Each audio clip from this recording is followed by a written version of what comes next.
Hello, everybody. I thought we could start with each of us speaking a little bit more into this engagement with the fragile planet and what we are passionate about and where we've worked a lot. And Arti, would you go first? Yeah. So I like to tell stories, and I call myself a slow journalist, which basically means that I follow a single arc of a story over time, and that is mainly because I tell stories of landscapes. And landscapes are constantly changing. They change with the seasons, they change with the years, they change with different people that come and live there, and therefore they are influenced in different ways. So I believe that in order to tell the story of a landscape well, you need to spend time on it. And so that basically is how I have spent my last 10 years. And Margin Lands, my book, is the culmination of the 10 years of work. I am an outlier in this group because I'm a tech guy. But what I have been doing in the family that we represent as part of the digital world, we contribute only 2 to 4% of carbon emissions, considering out of the 50 gigatons of carbon emission that's being sent across to the atmosphere every year. So contribution from my ilk is quite low, but what I work on is a lot of things around how you enable companies to get sustainable. So what we're doing is building digital solutions for companies in the automotive industry, the energy industry, the rail industry, looking at how they can use digital technology to bring down their carbon footprint. So that's the area that I'm, and having been in the industry for 20, 25 years, I've gradually been seeing the focus that goes into building sustainable solutions where energy, power, automotive, rail, and other industries, they're not focused on more and more features, while that's important, but they're also looking at doing what can be done to improve their emission footprint, right? So that's where I come from. Thank you. My name is Krishna Ramanujan, and I'm a science writer. I do news about science topics in the life sciences. I've worked for NASA, this US space agency, for about 5 years outside of Washington, D.C. And there I covered climate change research. And from there, I moved to Cornell University, where I am a science writer in the news office at Cornell, where I cover all aspects of life sciences, including biology, ecology, veterinary medicine, health, and sustainability and climate, among a number of other areas. So I'm basically a news reporter in areas of science. So, I like to describe myself in 3 or 4 ways. One is that I am an activist, so much of that involves giving help to industries, building on wetlands or forests, that sort of a thing. So that could involve maybe legal work or public campaigning. That's one part. The other part is I run a nature education organization. It's called Palluir Trust. Now, 2,500 years ago, this man Trivandrum, he's a Tamil saint, he said, Paguttundu Palluir Ombudal, Nulor Togutavatril Ellam Thalai, which is, he said, to share, coexist with all of life is the essence of all our hoarded meaning. How did he say that so long ago? But the word of Palluir comes from there. And I'm also a writer. I observe other species, the communities living close to their landscapes, waterscapes. I write about it. My book is called Intertidal, and it's a diary of deep observation of coast, land, climate, self, and so on. So it's here. I want to kick off the next question into, all of us have different areas of work, and we've been doing it for a while. And could you describe, where have you seen your work make a change? And please don't be humble. Where have you seen your work make a change? Krishna, you want to start? Yeah. I've been told to start, so I will. I will tell a story about an article I wrote maybe a year and a half ago, and it had a very large impact. But I found it a very interesting. It was an interesting article for me because a lot of news reports on sort of the doom, news about climate change, for example, or the state of the planet, reports on doom, on negative things that are happening. And in my mind, telling the public about how the temperatures are rising or the increased frequency of floods, all these kinds of things, it's important, but it's a story as a narrative. It's been told so many times that I think people tune it out. Not only is it overwhelming to hear these things, but it's also a story with a narrative that has already been told. And so, we kind of know the ending. You can kind of plug new details into the same story structure in some ways. So I'll tell a story of I'll tell you about an article I wrote a year and a half ago. And it was on research by Australian researchers. The main researcher is named Raina Plowright. And this is about bats. And what has happened is, because of climate change, especially during El Nino years, which we're in now, which is a warming of the Pacific Ocean and a certain part of the Pacific Ocean. And when this area warms, it affects weather patterns around the planet, and it's generally warmer.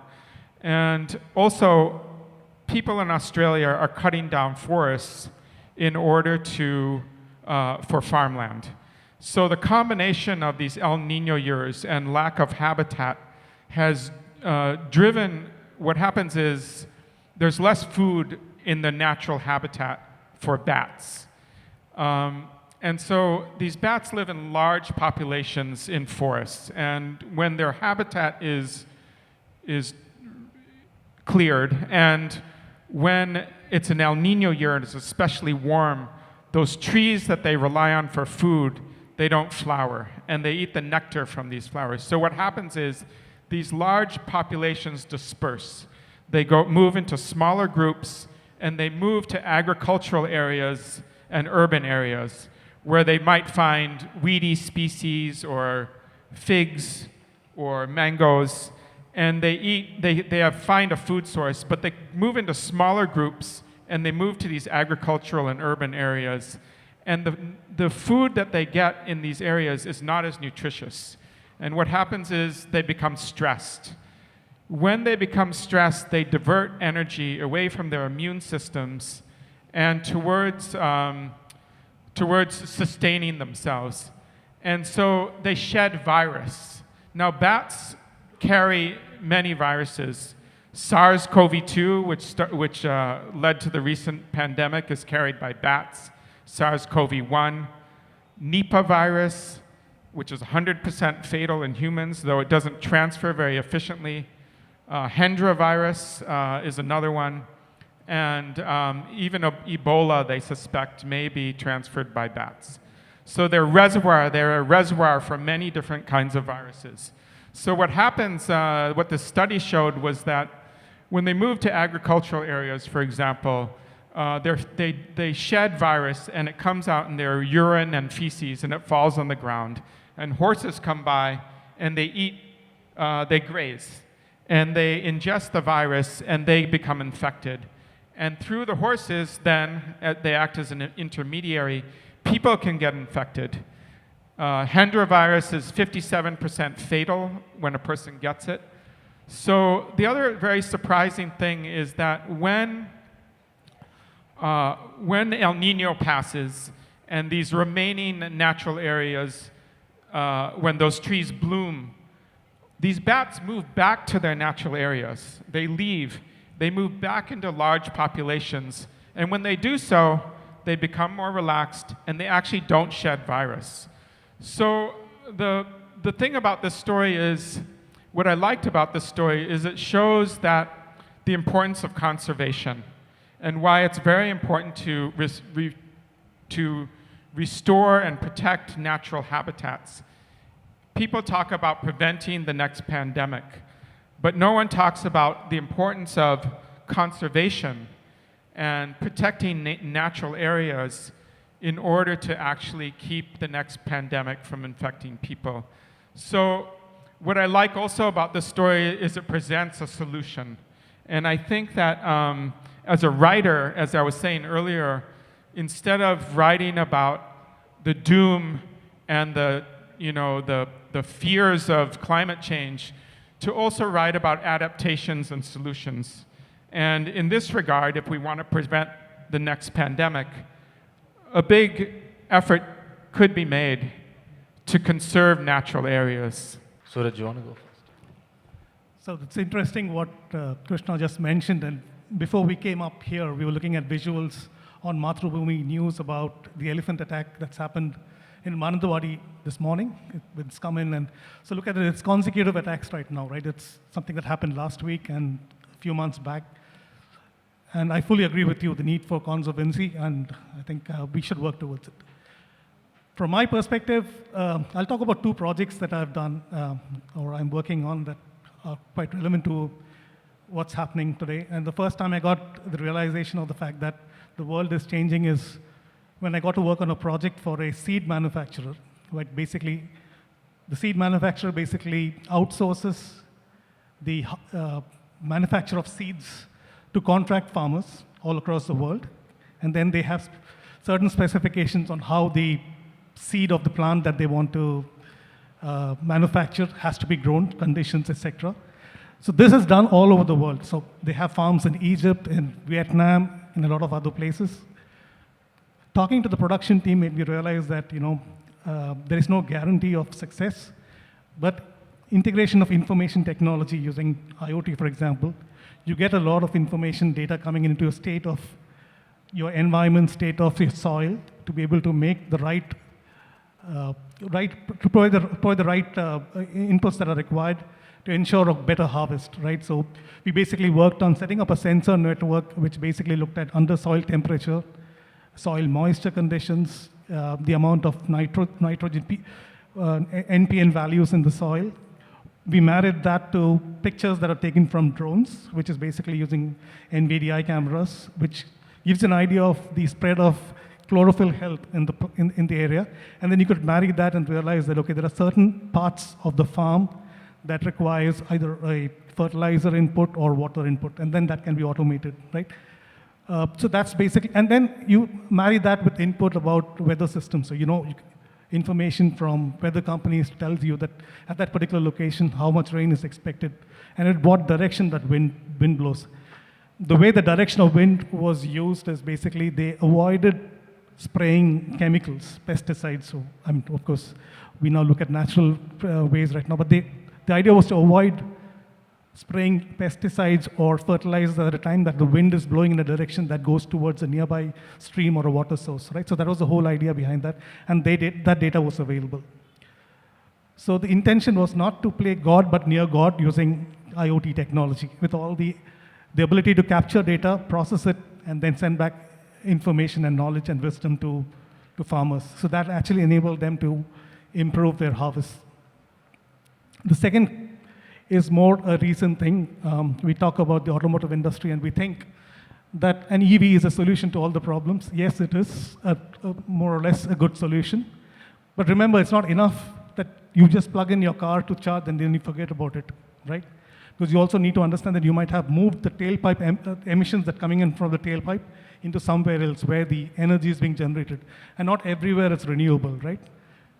So it's important to know when you plug in your car, where is the energy on the grid being sourced from? Is it from a renewable source, or is it from a fossil fuel source? There is a company that basically is a non-profit organization in the US. I don't know, Krishna, if you know about it. It's called What Time.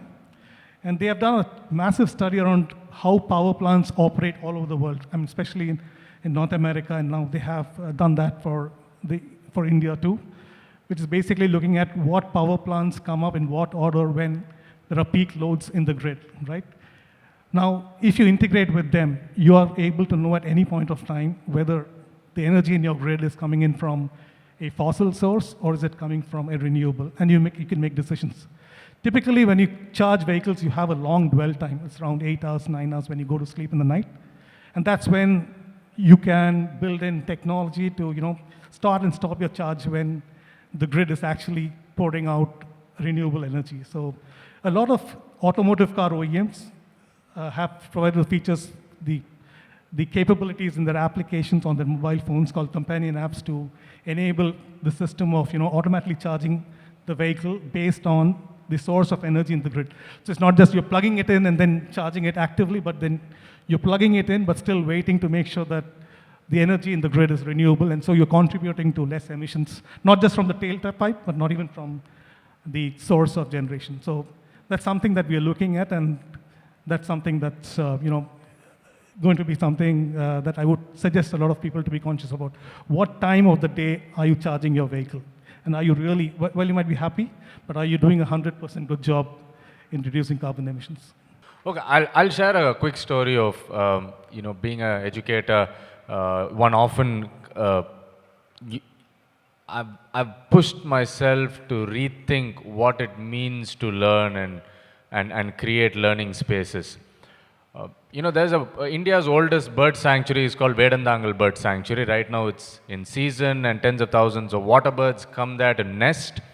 A lot of water bodies are in fact human-made, aeries, and all of these have turned into heronries over hundreds of years where water birds feel protected in these spaces. So I have this past 6-7 years. Each season I try to take as many children from as many schools to these spaces just to see the birds and see the mutualism between the farming community and nesting bird populations, because water in which bird guano falls and used for irrigation is extremely fertile. And so people don't celebrate Diwali and all of that. During COVID, what happens? So Vedandangal is a lake and 5 kilometers around the lake is the bird sanctuary. During COVID, there is a pharmaceutical industry illegally functioning within there. And they've been releasing toluene into the water and into the air. And this was causing a lot of bird deaths and issues for the farmers. And they wanted to suddenly expand when no one was watching. They're already inside the sanctuary. And so we went and did farmer interviews. We looked at women where the hair is falling off, patches on the skin, people who've had kidney failures, birds dying. And this was illegal, of course. And we were also sort of stunted in the way we could work. We couldn't do anything big because it was locked down. What happened was, I'd literally taken several hundreds of children there. Before one could get into any sort of action, children started asking, hey, you've taken us there, and this guy wants to expand. And because he wants to expand, the government is trying to shrink the sanctuary boundaries by 2 kilometers.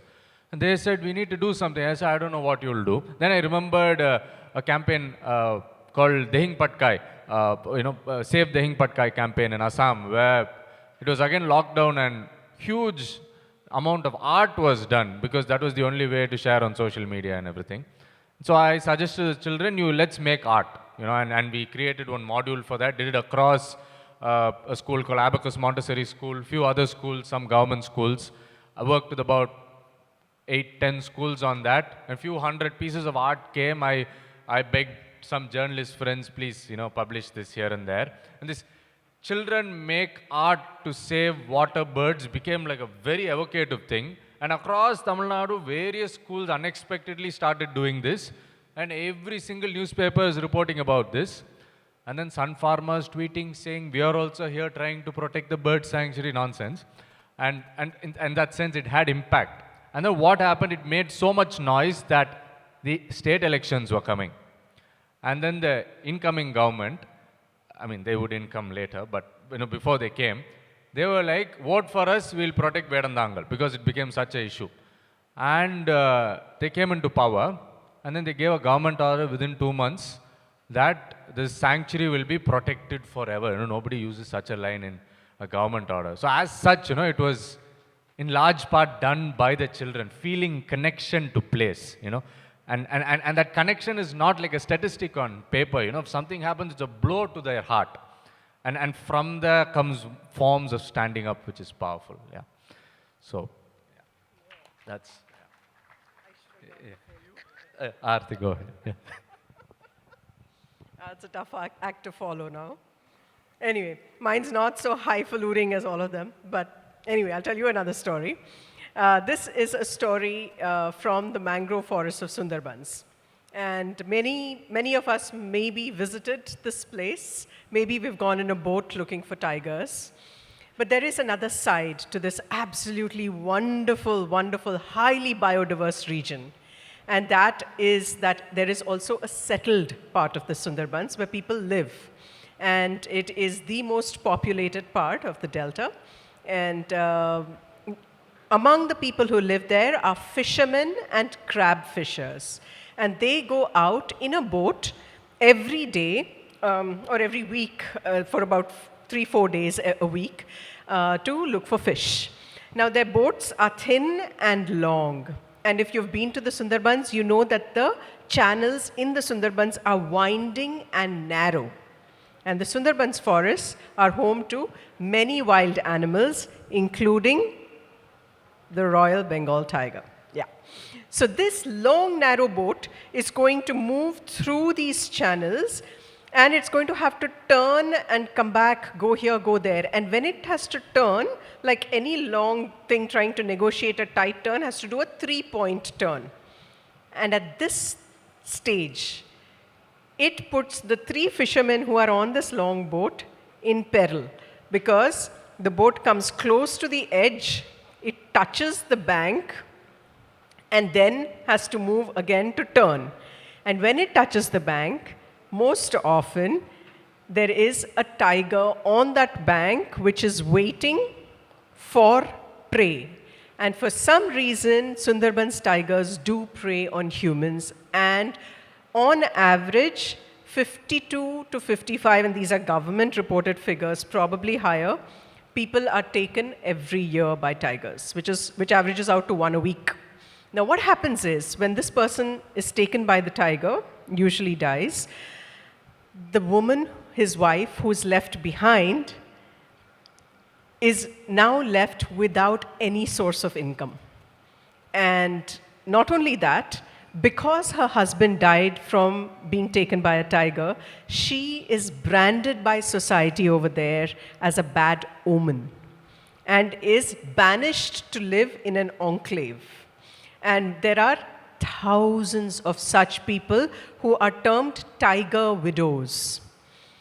Now, the thing is, when I went there and I reported on it, and I met and I lived with one of these women, I understood some of the issues, and I just watched how she works.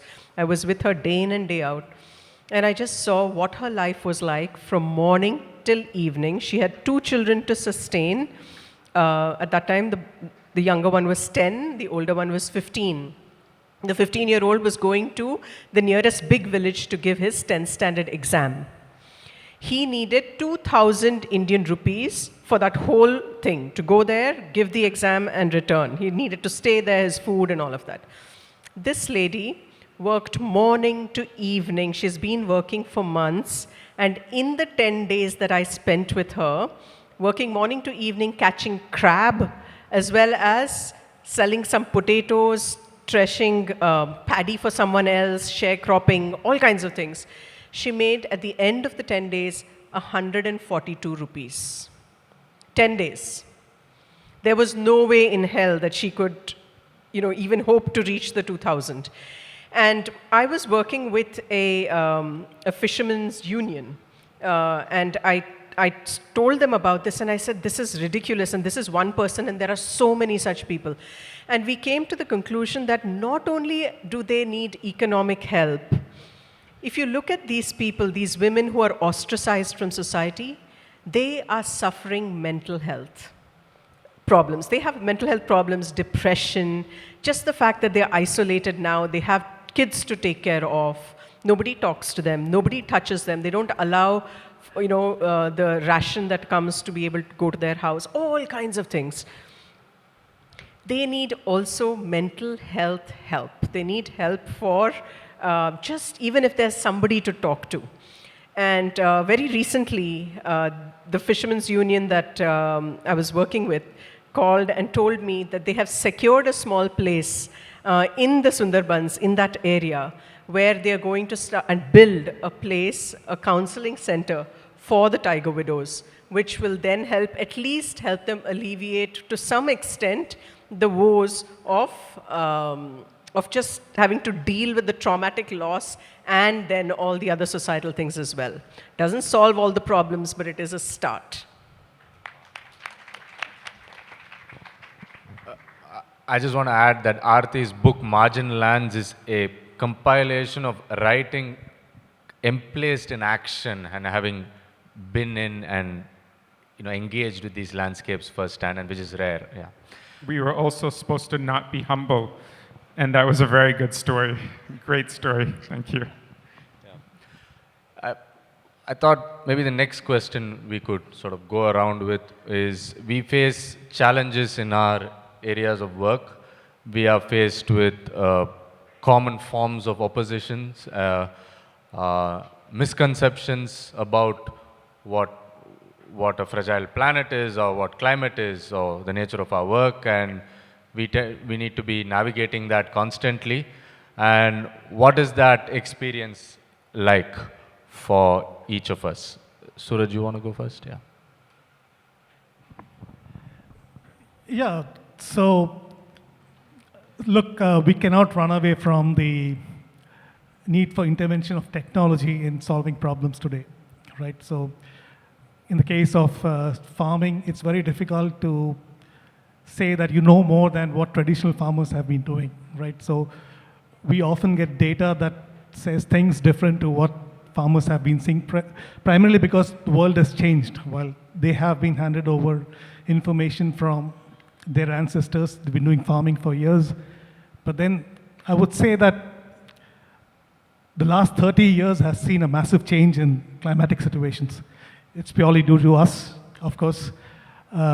Things have changed, impact has changed, and what we work in by integrating sensors and networks and getting data out tells us a lot of information, which looks different to what farmers tell us, because they are basically trained on historical ways of looking at things.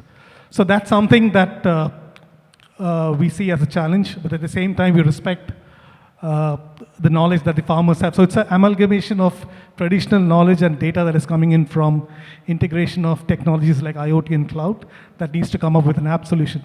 Because you must remember that the percentage of arable land in the world is reducing drastically.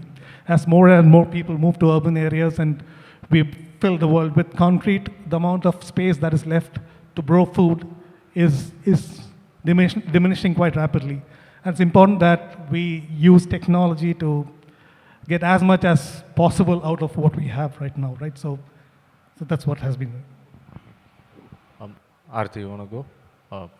Krishna, yeah.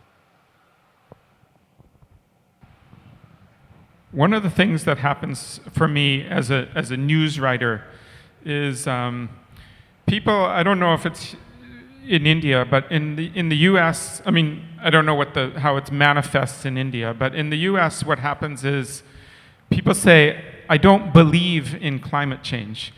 But actually, climate is not something to believe in or not believe in. It's not a religion. It's not something to do with faith. It's actually science. And so you can either prove or disprove. So these people actually should point to evidence disproving climate change if they actually think it doesn't exist. But instead they say it's all an emotional response, which comes out as, I don't believe in climate change. So what happens often when I write about climate is I get lots of emails from people calling me a left-wing nut. I'm a leftist and a nut, and that the problem is not climate, but the government is behind it. There are all these conspiracy theories. Now, I don't know what part of government, they should be more specific, but it's the government's fault. I wrote a story about how cold water fish, such as trout in the US, and a few other species, are declining in lakes. And this has to do with climate change and a phenomenon called lake browning. And this happens because the seasons are getting longer, summer is getting longer, and there's more, the leaves fall and they run off, there's more precipitation, the leaves run off into the water, and like tea, it turns the water brown. And this is especially true in shallow lakes. And what happens is it affects the light that travels through the water, and there becomes a very distinct layer between warm water and very cold water. The scientists originally thought this would be good for these cold water fish because it would create a kind of more distinct layer. But actually, the water down in the cold layers, because of all this decomposition going on and bacteria, it becomes very low in oxygen. And so these fish can't survive. They don't do well. They're doing less and less well. In fact, 95% of lakes in New York State are being affected by this phenomenon. So in the future, it's a big problem. The 5% of lakes that aren't affected are very deep. So they're able to, the depth of the lake allows there to be more oxygen. Well, I wrote this story and I got a lot of emails from people telling me it was actually not climate change. One guy wrote saying, it's not climate change, it's the government. They're dumping sewage into the lakes and this is killing the trout. So this is the kind of thing that happens when there's politicization of science. What you're saying is some people think climate is a religion. And yeah, I was like, yeah, okay. Arati, you want to go? Yeah. I have the slightly opposite problem. I think here everybody thinks everything is climate change. So if we have a water shortage, it didn't rain, climate change. If we have a water shortage, oh, our wells run dry, climate change. If the rivers are flooding, climate change. You know, if something else is happening anywhere, if it's eroding, the houses are falling into the sea, into the river, it's climate change.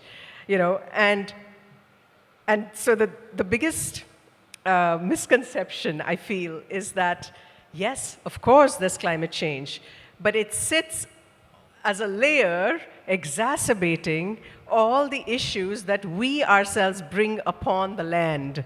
And so for me, for example, I'll give you an example here.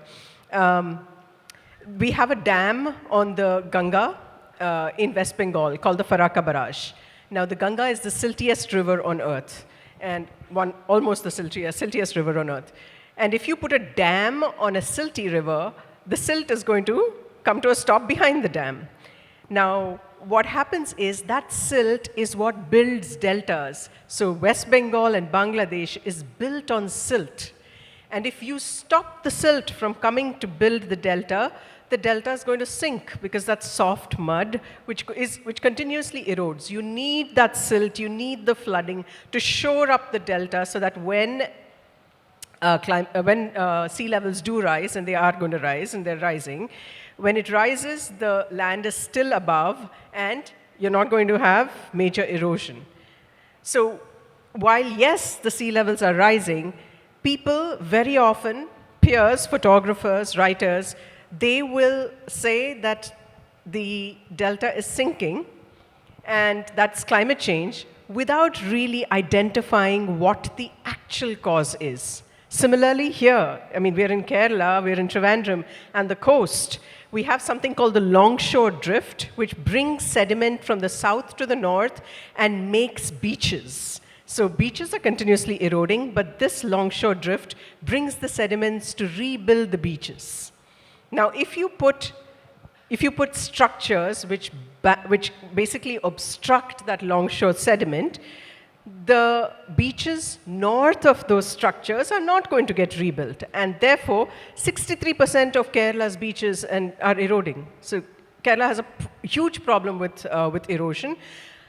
And then, of course, you have houses falling into the sea, rising sea levels, all of that's there. But what's the proximal cause of the erosion? What's that first stop? What is that first thing that you need to look at and stop doing?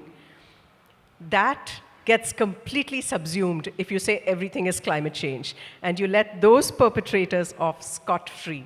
So for me, the biggest misconception is that everything is climate change, and while really many times the decisions we make on the ground, inappropriate development decisions, are quite like 80% of the problem. I want to build on that. My point was, yes, please, yeah. In Chennai recently, we had Cyclone Michong. I was living in Velachery, one of the worst affected places. I was getting my water and milk and whatever else through boat. My organization's office was 4 feet underwater, and we literally lost everything. And then, just as when the flood was receding, Times of India asked me to, give an opinion piece on that. And then everybody on the tweets and everything, climate change is here, it's at our doorstep, this, that.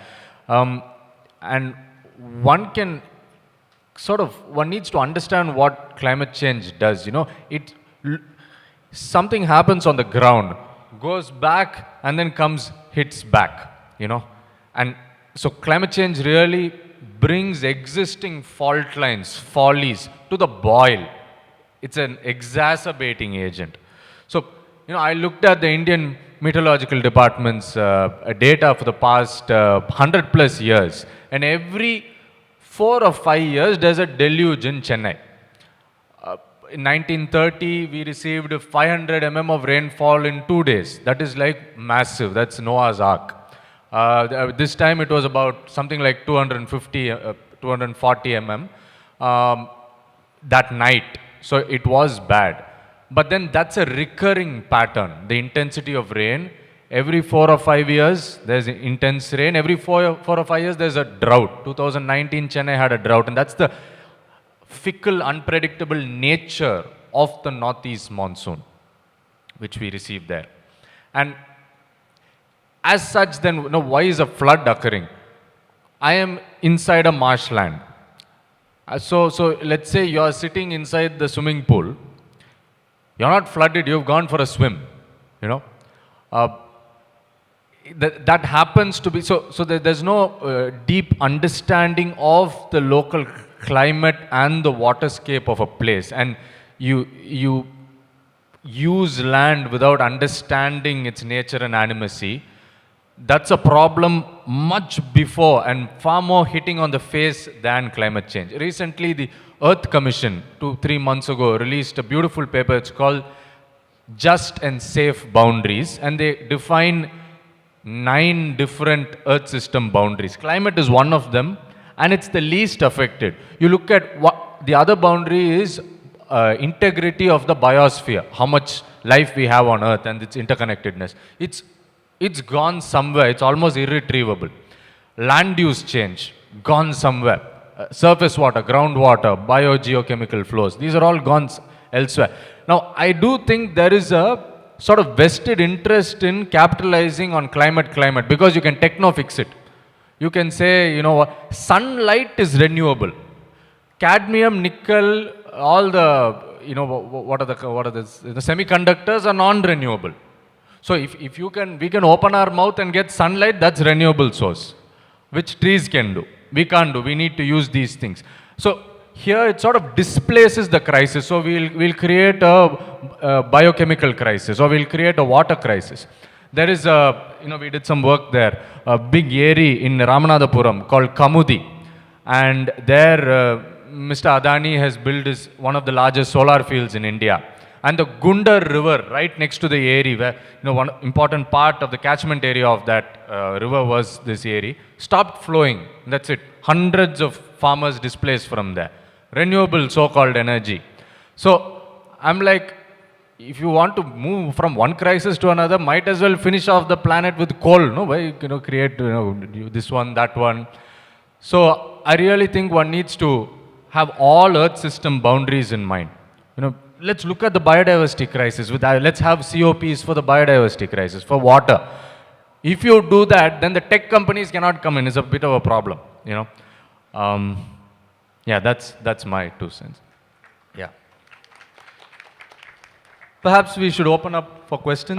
I just add one comment that climate that we're saying the same thing because climate change itself is man-made, and by saying I don't believe in it is another way that people don't have to take responsibility for their actions.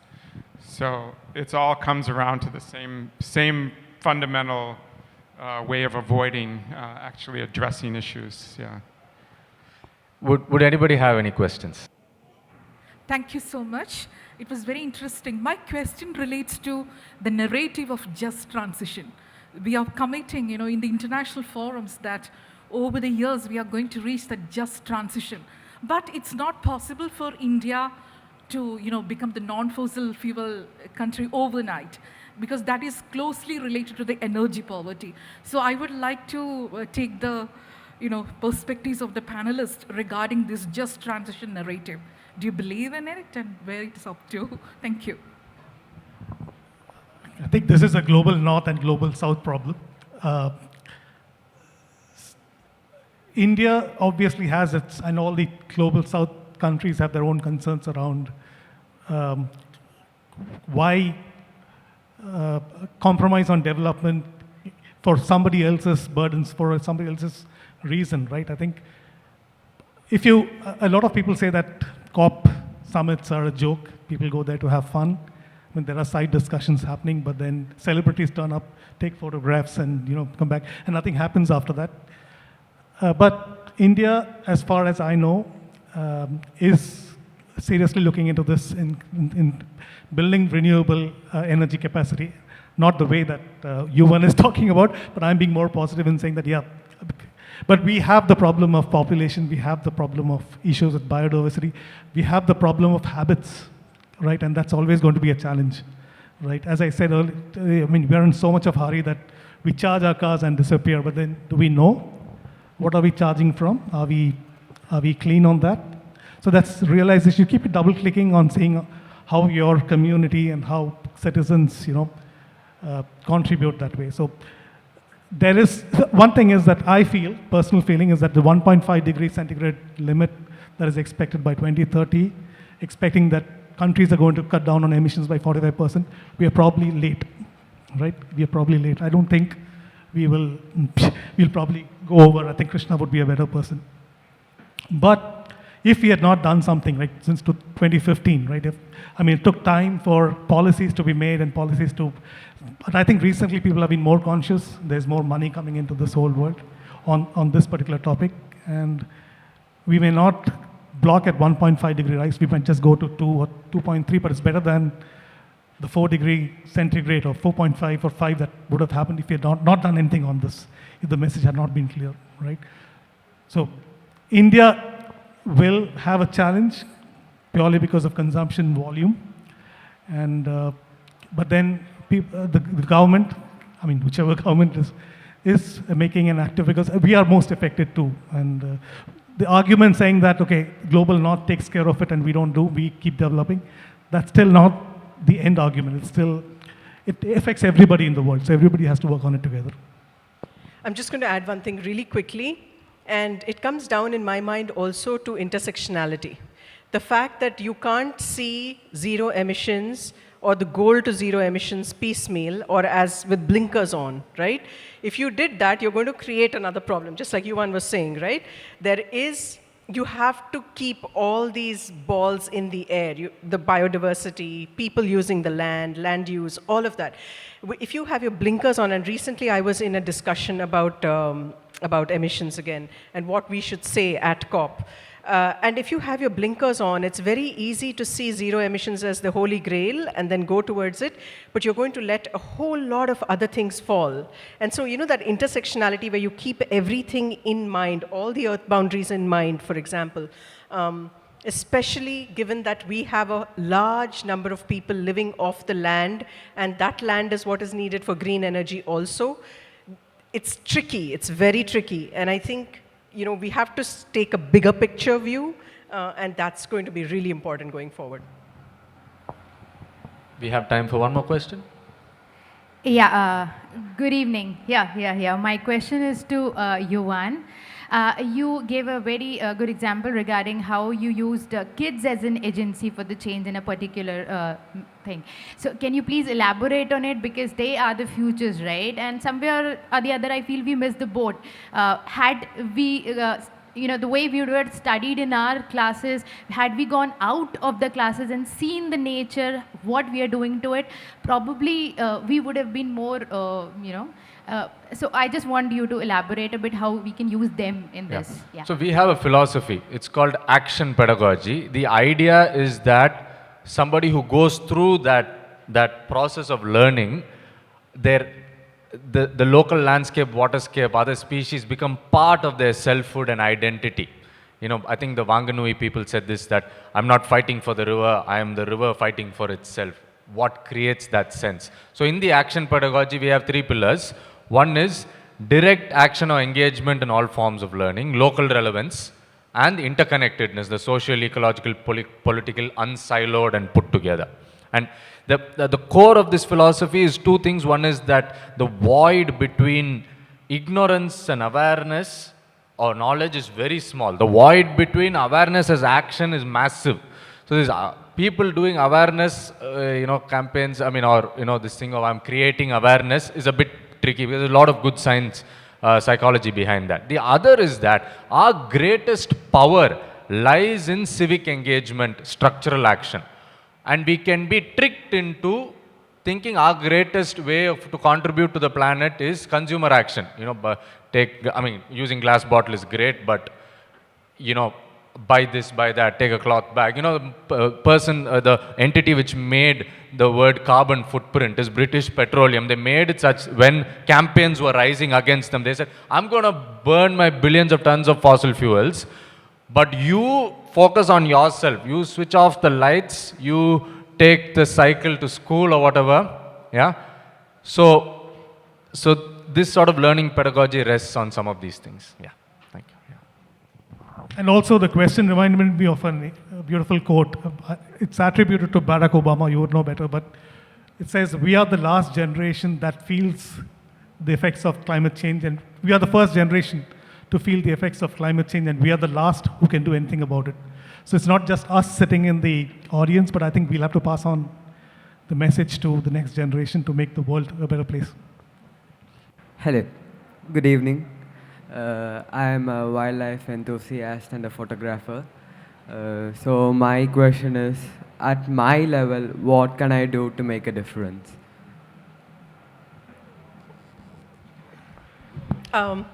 Excellent question. What can you do to make a difference? I'm a big believer in the fact that if you gather enough knowledge about where you live, your local geography, what is good for that place, right? And then fight for that. So basically what Wendell Berry says is, what I stand for is what I stand on, which is the land. That will be, then no interloper, there's no person with his smart marketing and really highfalutin funds can take or can fool you into thinking something else is good for your land. If each of us, no matter where we are, Bangalore, Trivandrum, Ladakh, wherever you may be, if you understand what is really good for your land and how that works, then there's nobody who can take that away from you and make something else happen. And again, civic engagement, like Yuvan mentioned, you'll have to get involved in making sure that nobody will take that away from you. So then you fight for that, because you know that this is what is good for the land. So it really comes down to understanding and fighting for your local geography. That's my thing. I'll just add one thing. I also think that individual actions, your own habits and actions make a difference. So if you adopt hobbies and interests that are that are helpful to the planet, you will also then possibly influence your friends. And individuals can slowly influence the people around them. And this is how movements begin, that an individual influences somebody and they influence somebody else. And pretty soon not pretty soon, but over time you'll have a critical mass. And that's where change really occurs. So thank you. I'm going to add one more thing. Learn to question, and don't be afraid to question what you hear and what you read. Because people can say things, and it's very easy these days for us. We've kind of lost that scientific temper where we should question everything, think for ourselves, challenge, ask, just ask, is this really so? Because given the way media is going, not just in India, all over the world, it's not necessary that even very wanted outlets are giving you the truth. So question, question, question. Thank you so much, our speakers. So I would like to invite Leslie Peter, General Manager, Quest Global Trivandrum, to give a token of love to one of our speakers, Suraj Nair.